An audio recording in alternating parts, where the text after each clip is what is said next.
और আমি এর আগেও বলেছি जिंदगी में कभी कभी आगे बढ़ने के लिए एक कदम पीछे भी जाना पड़ता है। দেখবা যখন মানুষ দৌড়াতে চায় রেস করার জন্য, দেখবা তার এক পা পেছনে থাকে, ঠিক না? কারণ যত পা পেছনে সে নেবে ততটা সামনে সে আগাবে।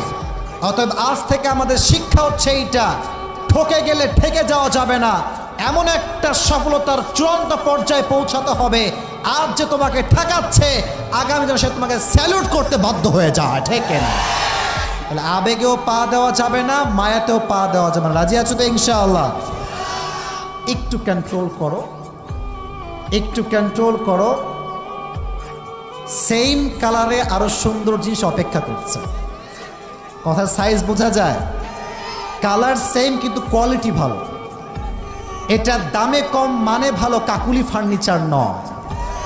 একটু একটু আবেগ নিয়ন্ত্রণ করো।